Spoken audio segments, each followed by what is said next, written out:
बिस्मिल्लाहिर्रहमानिर्रहीम अस्सलाम वालेकुम। मैं जकी अब्बास हूँ। नाज़रीन, आज 15 जून है, इतवार का दिन है और इस वक्त ईरान इजराइल जंग मजीद शिद्दत इख्तियार कर चुकी है। पिछले व्लॉग में मैंने आपको खबर दी थी, मैंने आपको बताया था कि इजरायली सीनियर जर्नलिस्ट आमोस हैरल की जानिब से यह रिपोर्ट किया गया और कहा गया कि इस वक्त खुफिया मुआहदा जो है वो नेतन्याहू की जानिब से ईरान के साथ कर लिया गया है कि तुम हमारी जो न्यूक्लियर साइट है उसके ऊपर हमला मत करो, हम तुम्हारे ऊपर नहीं करेंगे। और वो जो कड़ी शरायत ईरान ने रखी थी वो तमाम तर मान ले गए हैं। लेकिन ईरान भी कोई कच्ची गोलियां नहीं खेलने वाला, ईरान इनके ट्रैप में नहीं आने वाला। ईरान की जानिब से इस वक्त इजराइल की न्यूक्लियर साइट के ऊपर हमले की खबर जो है वो रिपोर्ट हो रही है, क्योंकि जिस तरीके से बाकायदा तौर पर दावा किया गया और इसराइली जो हमला है वो मजीद शिद्दत इख्तियार करता हुआ दिखाई दे रहा है और वो ईरान के अंदर जाकर मुख्तलिफ मकामात के ऊपर हमले कर रहे हैं, न्यूक्लियर साइट्स के ऊपर हमले कर रहे हैं और बाकायदा तौर पर उनकी जानिब से इवैक्यूएशन के हवाले से रिपोर्ट किया गया और कहा गया कि जितने भी लोग हैं न्यूक्लियर साइट्स के करीब करीब जो लोग रह रहे हैं वो जगह खाली कर दें, ऑयल रिफाइनरीज के अंदर जो लोग मौजूद हैं वो जगह खाली कर दें। जिसके बाद ईरान की जानिब से भी इवैक्यूएशन के ऑर्डर्स जारी कर दिए गए और कहा गया कि फिल फोर ये जो न्यूक्लियर साइट्स हैं उनकी जगह खाली कर दी जाएं और जो ऑयल रिफाइनरीज हैं उनको खाली कर दिया जाए, क्योंकि वहां पर ये हमला करने वाले हैं। और अब बाकायदा तौर पर जो पहला हमला है वो हो गया है और उसके बाद पाकिस्तान की जानिब से दबंग एंट्री की गई है, क्योंकि पाकिस्तान की जानिब से गुज़श्ता रोज जो है वो बयान सामने आया ख्वाजा आसिफ की जानिब से और कहा गया कि मुकम्मल तौर पर वो इनके साथ खड़े हैं, ईरान के साथ, और हर तरह से वो उनको सपोर्ट मुहैया करते रहेंगे। लेकिन अभी जो हालात की नजाकत को देखते हुए यही लग रहा था कि जिस तरह से बाकी जो अरब ममालिक हैं वो जिस तरह से बयानबाजी करते हैं, पाकिस्तान की जानिब से भी इसी तरह से बयानबाजी की गई है। लेकिन आज जो बड़ी खबर रिपोर्ट हुई इसराइल के अंदर, इस वक्त यूं कह लें कि भरपूर तरीके से एक अग्रेशन दिखाई दे रहा है, क्योंकि पाकिस्तान की जानिब से खतरनाक मिसाइल जो हैं वो ईरान के हवाले किए गए हैं। और फिर ना सिर्फ ये, जो कार्गो एक बहुत बड़े जबरदस्त किस्म के जहाज जो हैं वो असलिया समेत इस वक्त वहां पर पहुंच रहे हैं, चाइना की तरफ से, रशिया की तरफ से, और ईरान भरपूर तरीके से हमले करता हुआ दिखाई दे रहा है। लेकिन उसके मुतबादल जो इस वक्त अमेरिका है वो भरपूर तरीके से अग्रेशन दिखाता हुआ और ईरान के खिलाफ इसराइल का साथ देता हुआ दिखाई दे रहा है। क्यों? क्योंकि इस वक्त इसराइल मुकम्मल तौर पर विक्टिम कार्ड खेलने की भी कोशिश कर रहा है और अब बाकायदा तौर पर उसने ईरान के अंदर जो नेवल हेडक्वार्टर है उसके ऊपर हमला किया है, फिर उनके इंटेलिजेंस हेडक्वार्टर के ऊपर हमला किया है और ना सिर्फ ये बल्कि उनकी ऑयल रिफाइनरीज के ऊपर हमला किया है और बहुत बड़े पैमाने के ऊपर धमाकों की आवाजें जो है वो भी सुनाई दी गई हैं। ये क्या मामला है, तमाम तर डिटेल्स वन बाय वन आपके सामने रखते हैं। अच्छा नाज़रीन, सबसे पहले मैं आपको बता दूं, देखें इस वक्त जो हालात हैं उनकी नजाकत को देखते हुए इब्रानी रिपोर्ट जो सामने आ रही हैं उनमें बताया गया कि रॉकेट्स और फौजी साजो सामान से लदे बड़ी मिकदार में कंटेनर्स और सिविलियन ट्रक जो हैं वो सूबा बलूचिस्तान के रास्ते पाकिस्तान से ईरान गए और फिर इसराइली मीडिया पाकिस्तानी, रूसी और चीनी सामान की ईरान भेजे जाने की खबरें जो है वो दे रहा है। ना सिर्फ ये, पता नहीं ये वो जिस तरह से ये रिपोर्ट कर रहे हैं, क्योंकि इस वक्त ईरान को जो सपोर्ट मुहैया की जा रही है चाइना की जानिब से, चाइना के जो कार्गो के जहाज हैं वो तो असलिया से लदे हुए वहां पर पहुंच रहे हैं, रशिया के वहां पर आ रहे हैं। और फिर ट्रंप ने सिर्फ इतना कहा कि अमेरिका बाद में जंग में शामिल हो सकता है, इसलिए हो सकता है कि इन कहानियों को आगे बढ़ाया जाए ताकि ट्रंप इस बहाने जंग में दाखिल हो सके और हम एशियाई खतरे के पेश नजर इसराइल को तनहा नहीं छोड़ेंगे। ये उनका एक स्टैंड, उनका एक मौकिफ हो सकता है। लेकिन अभी जो हालात की इस सिचुएशन को देखा जाए तो अभी इसराइली चैनल 24 की जानिब से बताया गया और कहा गया कि Pakistan, China and Russia are helping Iran transport air cargo including missiles. मतलब ये रिपोर्ट किया गया और कहा गया कि जो चाइना, रशिया और इसके साथ साथ पाकिस्तान है वो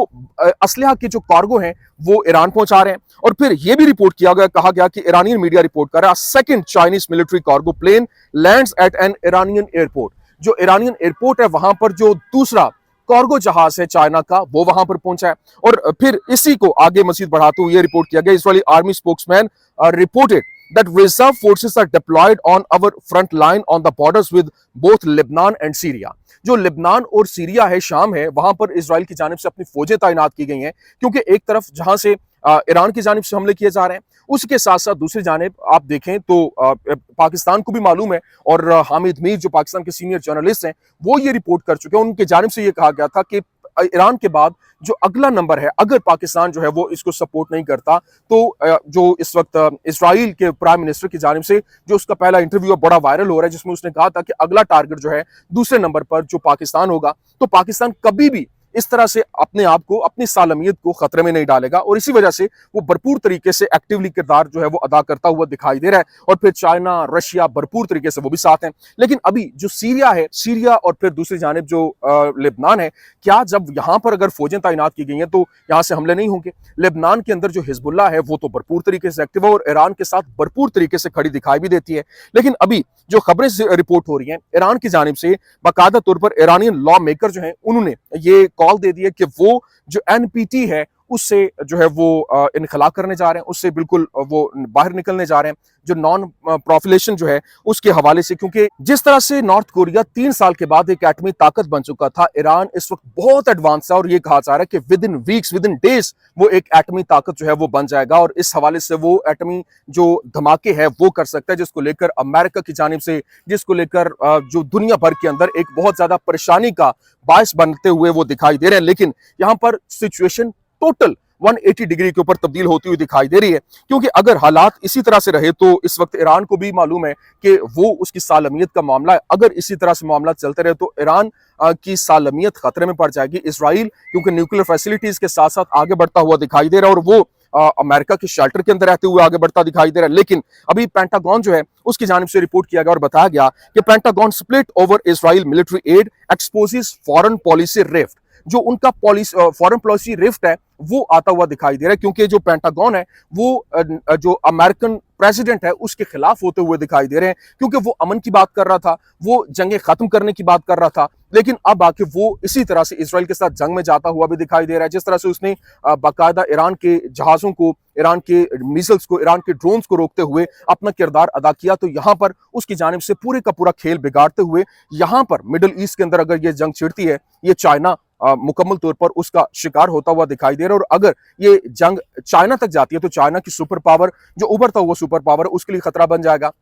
और इसी के साथ साथ दूसरी जानिब अगर ये जंग ईरान जीत जाता है तो फिर इसका मतलब है कि जो अमेरिका है उसकी जो सुपर पावर है वो खत्म हो जाएगी और यहां पर उसके लिए बहुत ज्यादा मुसीबतें, परेशानियां बढ़ती हुई दिखाई देंगी और चाइना अपना मुकम्मल तौर पर यहां पर एक कंट्रोल है वो संभालता हुआ दिखाई भी दे रहा है। लेकिन इसी को लेकर जो डगलस मैकग्रेगर है उसकी जानिब से कहा गया कि अगर हम चाहते हैं, क्योंकि वो पहले भी फलस्तीन के हक में बात करता हुआ दिखाई दे रहा था, वो पहले भी जिस तरह से कंट्रोल हासिल करने की और इजराइल को रोकने की बात करता था कि वो जहां पर जिस तरह से हमले कर रहा है ये बिल्कुल ठीक नहीं है। और अमेरिका के अंदर इस वक्त जो सिचुएशन है वो मुकम्मल तौर पर बदल चुकी है और अमेरिकन जो स्टूडेंट्स हैं, जो यूथ है, वो इस वक्त इसराइल को उतना ज्यादा पसंद नहीं करती। डगलस मैकग्रेगर क्या कह रहा है? वो कहता है with a war with Iran is likely to walk the United States directly into world war 3। मतलब लेट्स अवॉइड दिस। उसने कहा कि हमें इससे बचना चाहिए क्योंकि ईरान के साथ अगर डायरेक्ट हम जंग में चले जाते हैं तो ये हमारे लिए एक बहुत बड़ा चैलेंज बन जाएगा, हमारे लिए एक बहुत बड़ा हम जो वर्ल्ड वॉर 3 के अंदर चले जाएंगे और ये वो बिल्कुल भी बर्दाश्त नहीं कर सकते हैं। लेकिन अभी जो हालात बने हुए हैं, इस वक्त हमले जो है वो जारी हैं ईरान की जानिब से। जिस तरह से पहले इसराइल ने पहल की और इसराइल की जानिब से ईरान के ऊपर हमला किया गया, फिर दोपहर को इसराइल हमला करता है, रात को ईरान हमला कर देता है। पहला जो हमला हुआ वो बड़ा खतरनाक था, जिस तरह से उनके 20 के करीब जो टॉप लीडरशिप है वो शहीद हो गई। उसके बाद दूसरा हमला जो है वो इनकी जानिब से किया गया और इन्होंने ऐसा जबरदस्त किस्म का हमला किया कि वहां पर जो कोई उनका डिफेंस सिस्टम उनको सपोर्ट नहीं कर पाया। फिर ईरान की जानिब से दूसरा हमला, फिर तीसरा हमला, जो रात के हमला हुआ उसने तो सब कुछ पिछाड़ के रख दिया। और जो तल अबीब है, जो अशदुद है, जो हैफा है, जो उनके बड़े बड़े शहर हैं, वो गजा जैसे मनासिर जो है वो पेश कर रहे थे। इतनी बड़ी बिल्डिंग्स जो हैं वो वहां पर तबाह हुई, जमीन बोझ हुई, हलाकतें हुई, सैकड़ों की तादाद में हलाकतें। और फिर ना सिर्फ ये बल्कि वहां पर जो 685 के करीब अभी तक उनके जख्मी हो चुके हैं और मलबे तले लोग जो दबे हुए उनको निकाला जा रहा है। और फिर ईरान की जानिब से डिमोना साइट को हिट करने के हवाले से खबरें जो है वो सामने आ रही हैं, जो उनकी न्यूक्लियर साइट्स हैं। उन्होंने कहा कि जहां पर हमारे ऊपर हमला हुआ इसी तरह से जो इस वक्त जो इसराइल है वो ईरान के अंदर उसने नेवल हेडक्वार्टर को हिट किया,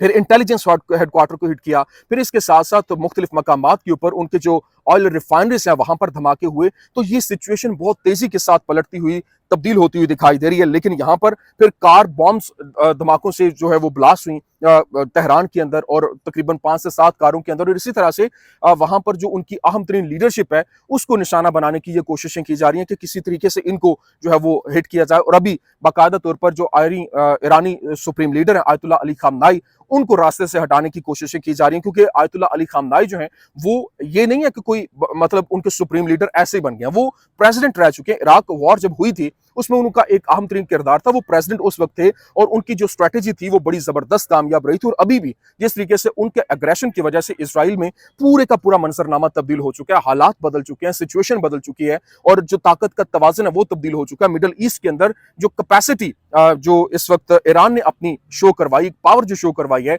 उसने पूरे के पूरे सिनेरियो को तब्दील करके रख दिया, और जिसकी वजह से पूरी दुनिया के अंदर इनकी धाक जो है वो बैठती हुई दिखाई दे रही है। लेकिन अभी हालात अगर